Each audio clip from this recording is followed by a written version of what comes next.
Let's get to the first sort of real news item of the week, which is the HDZero goggles. And Blunty, we are obligated to give this at least an hour and 20 minutes of coverage, since that is how much time we spent talking about the DJI Fat Shark Walk Snail Caddx Avatar Dominator last week, and it's only fair.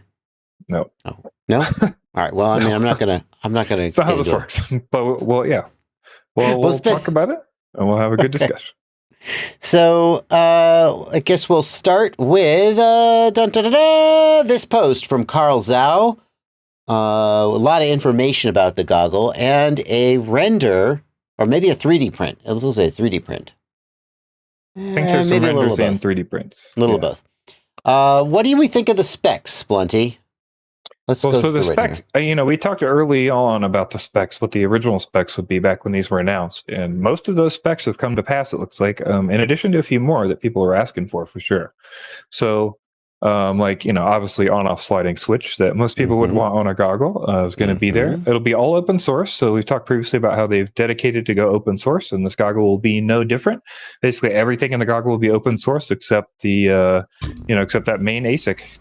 So the goggle will run Linux and will be totally available to access. In addition to that, we've also got a link in the show notes, and we'll show in a minute the Thingiverse link. There's a Thingiverse link for all the 3D printed parts for this goggle, and that is being constantly updated and added to, and they're just basically giving more and more access and information about those things. So if you wanted to print your own shells for the goggles and or make your own designs for them, that sort of thing, you're also welcome to do that. You could have they open sourced the whole shell? Have they released that yet? I mean, they've released the whole goggle shell on Thingiverse, yes. So I mean, people looked at this original design, and some people thought that there were things they didn't like about it, like it's a little blocky or whatever. And it was pretty cool that pretty quickly they updated it very quickly in response to community feedback, and that's one of the things that really makes HDZero stand out. But the cool thing is that if you don't like this and you have the skills, you could just design your own. And that's really great to see that being put out there. Yeah. If you can't wait to get one, you could download it and print it today and pretend that you still have it. Go ahead, one of the things there you can look at, if you go back to that design real quick, there's rails on there that you can see. There's like little lines on the top front of the goggle there that we can see. Like right here. And those are basically meant to be universal rails. So anybody can make like a little piece that snaps on there. And then there's one on the bottom and the top. And then you can slide anything on and off the goggle for easy mounting and convenience and stuff. So I think that's a cool little way to handle that sort of thing. It makes it easy for people to design something that pops on the goggle. I'm a big fan of this. So many goggles rely on the SMA connector to hold the antenna, which, I mean, that's not like wrong, but it does mean, especially if you have big antennas and you're putting them in and out of a backpack or a case, that a lot of times the SMA connector takes some stress. And I've heard of cases where the SMA connector breaks off the board of like an analog module, and then your module's just hosed. By mounting the antenna to the goggle, it means that you can be much less concerned about putting a big honking antenna on there and just chucking it into a backpack or whatever. Much less concerned about having to like crank down that little adapter with the antenna at just the right angle. It's so like obvious that this was the right thing to do, and yet no one's done it yet, as far as I know. So really nice touch. Yeah. Some other great things. There's going to have focus styles, IPD adjustment like you expect from any premium goggle, 1080p OLED screens that they're targeting. It looks like they're going to have 90 hertz. 90 hertz. The goal is for the system to be able to support 90 hertz with a 90 hertz camera that they're going to release. Basically for racers, who want that faster frame rate, the goggles will support it, and then there'll be a camera that supports it, likely at a lower resolution, but with that higher frame rate, because it's kind of a trade-off. They've also discussed before going the other way, so it's 1080p because there'll be a 1080p 30 option as well for cameras. So that's pretty cool to see. One of the most interesting specs is, they say, by integrating the entire goggle display pipeline with HDZero's fixed latency video transmission, they achieve 4 millisecond glass-to-glass latency with no jitter or dropped frames. And Mo in the Discord says, wait, if you have a 90 hertz OLED screen, doesn't 1 over 90 hertz mean a minimum of 11 milliseconds of latency? And that is not true. Do you want to take a shot at explaining why that's not true? Well, it depends on when you're sampling, I guess. It depends on how you look at that question, right? Because 4 millisecond, they talk about 4 millisecond glass to glass, right? And what that means is from the time a pixel is read on the sensor, it's output on the other side in 4 milliseconds. So it's going to draw onto the other side of the system, but it's not necessarily going to draw onto the screen. However, on this system, it will draw on the screen because it's synced to the screen, I believe, is my understanding of it. Yeah, the misunderstanding there is that you're assuming that the system is a frame-based system where you draw one frame to the screen at a time. And that's the way DJI works, and that's the way analog works. But that's not actually the way analog works. But that is technically analog is also a scanline-based system. But when we display it on a modern digital monitor, it's usually frame-based. But the way that, and that is the way that HDZero works today if you're using a goggle like the Sky 04X, the HDO2, because all of those use a frame-based display.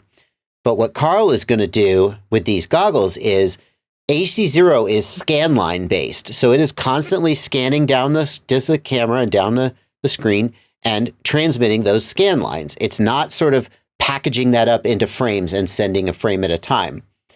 And these goggles will also then have a scanline based display with no buffering, etc. And then that'll get you to the 4 millisecond latency. At least that's what he says. I'm not sure how that's possible. Like, is there an OLED screen with a scanline based screen driver? I mean, Carl seems sure he can do it.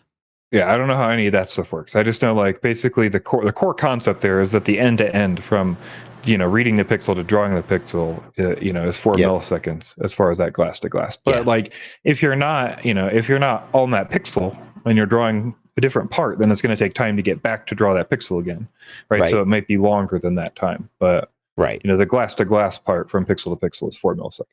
Yeah, and I thought that was when I first heard that spec, I thought that was a marketing fib, a fabrication, and I thought they were being a little dishonest and trying to fool their customers, and I was wrong. Carl got on the phone with me a little while back, and we had some discussion about this stuff, and he is adamant that he can deliver actual 4 millisecond end-to-end latency, no fibbing. So that's pretty cool.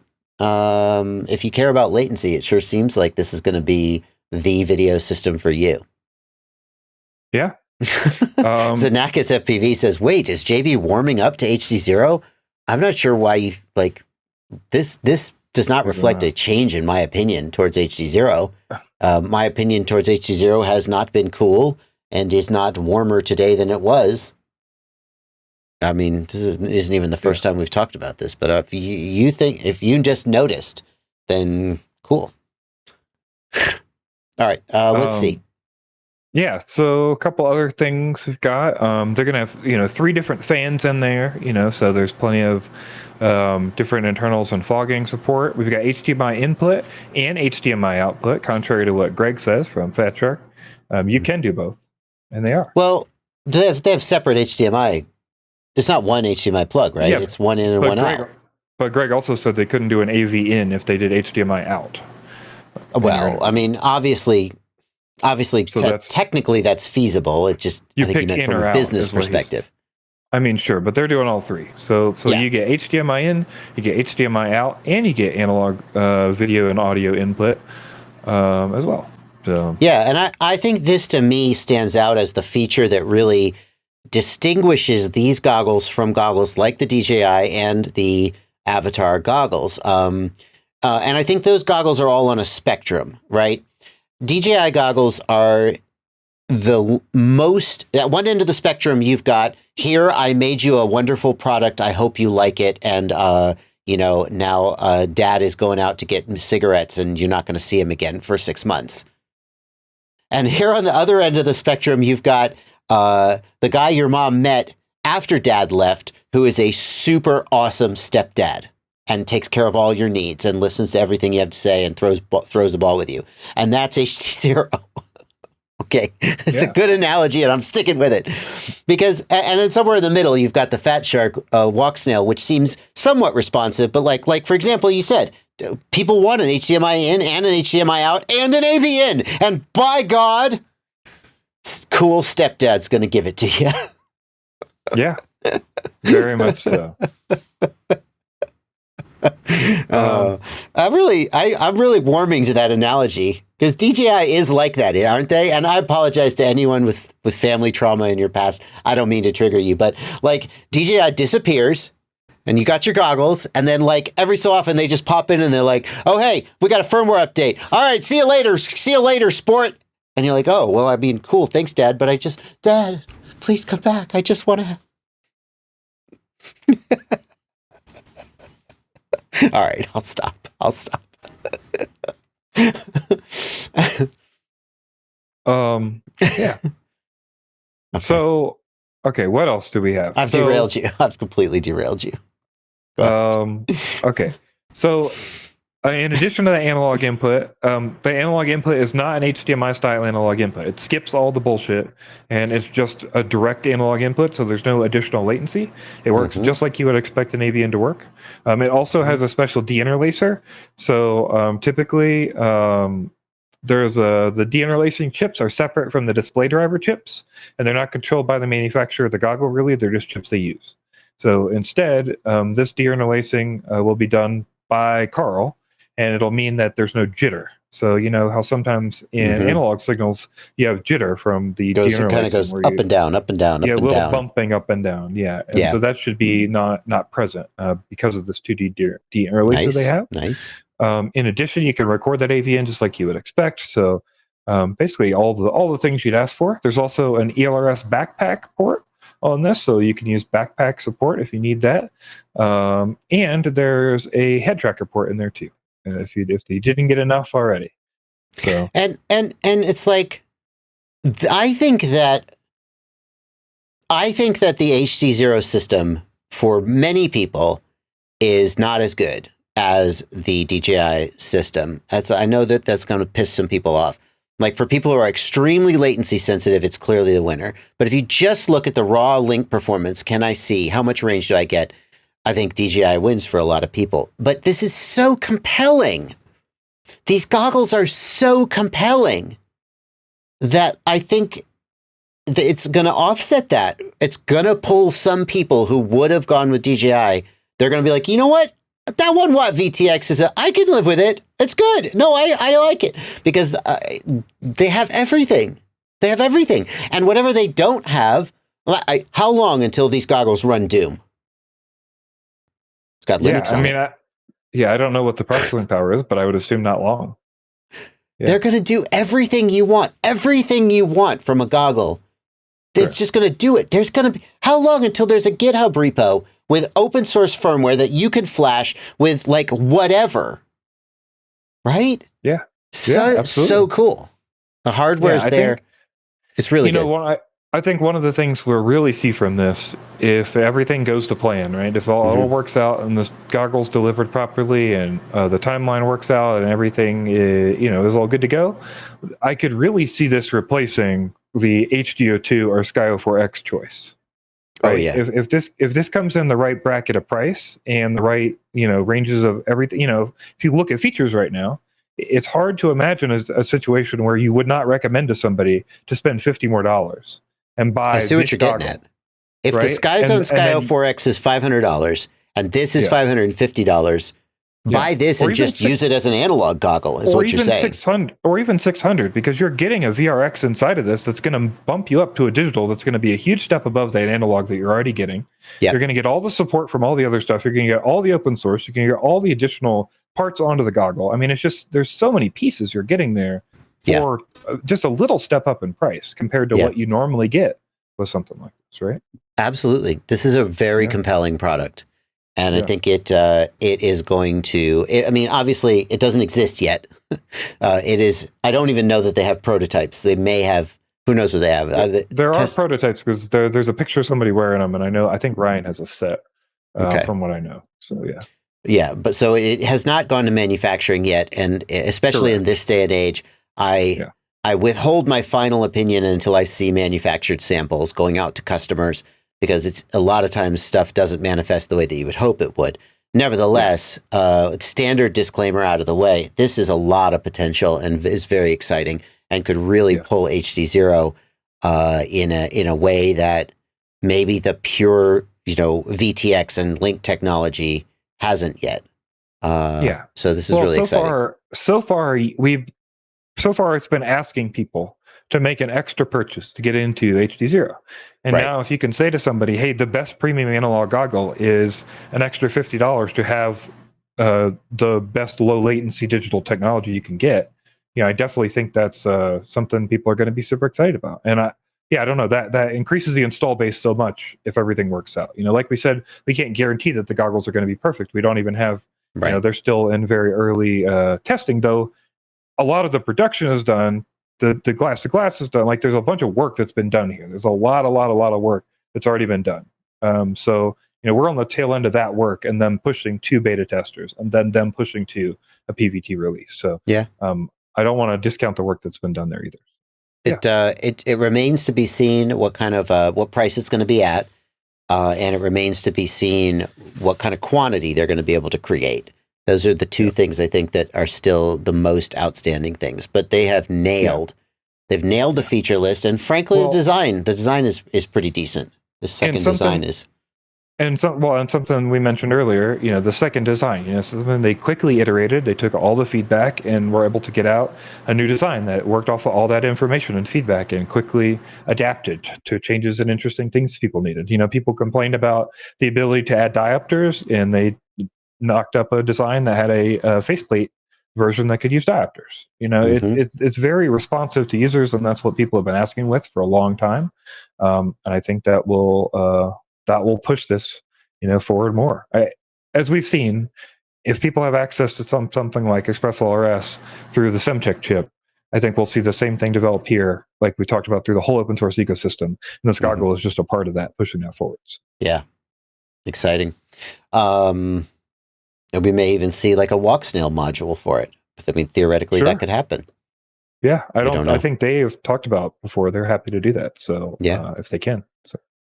So. One thing I'm not so thrilled about. Go ahead, Blunty. I was going to say, people are asking about FOV. I think it's 46, but Ryan is in the chat. He can probably confirm that. Reportedly 46. That's what people are saying in the chat. One thing I'm not so thrilled about. This is what they have proposed if you want to run an analog module.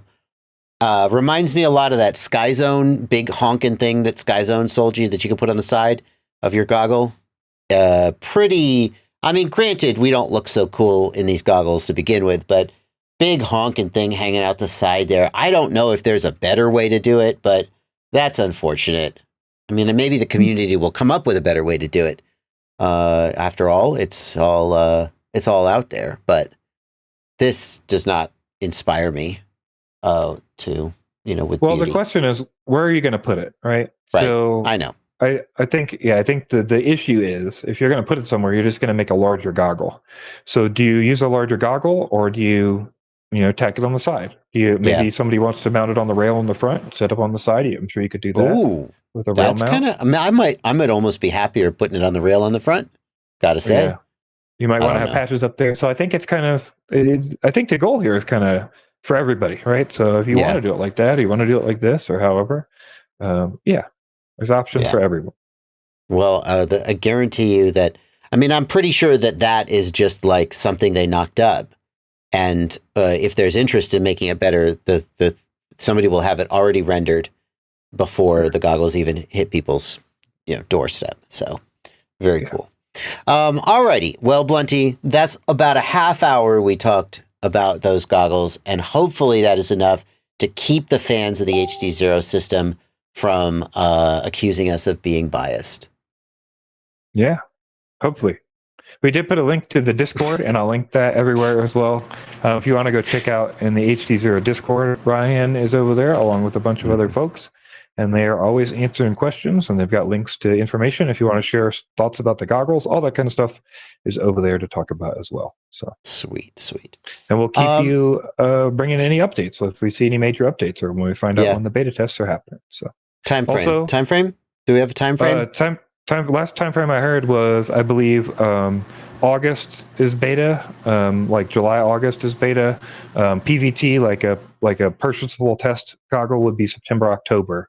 Was Carl's last information on that. So I would expect somewhere around September, October, November to be able to order these. Yeah. It's a pretty. Before we go on to the next story, can I just insert this? Maybe we'll think about it, and maybe we'll talk about it at the end. It's a pretty weird time if you don't own a set of FPV goggles right now. Actually, I take that back.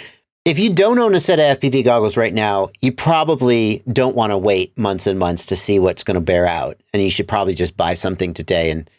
But if you have a set of FPV goggles and you were thinking about upgrading, it is a weird time because there's so much on deck. You know, DJI V3 is on deck. We know that's coming. HDZero is coming. Waxnail Fat Shark Avatar is coming.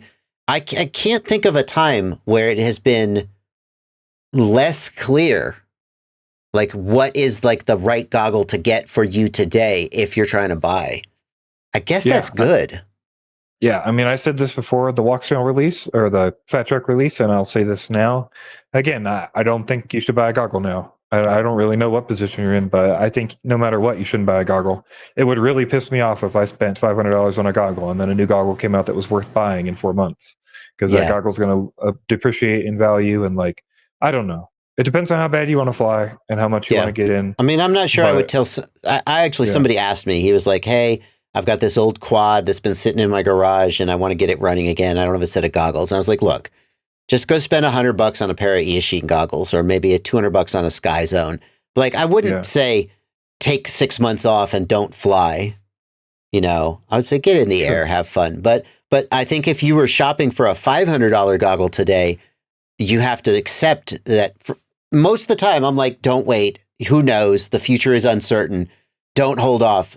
But now there's so much potentially coming that I would probably say more than ever, I would say wait, because as you said, you have to accept if you spend $500 today, especially on an analog goggle, the chances that something better will come out in the next 4 to 6 months are as high as they've ever been.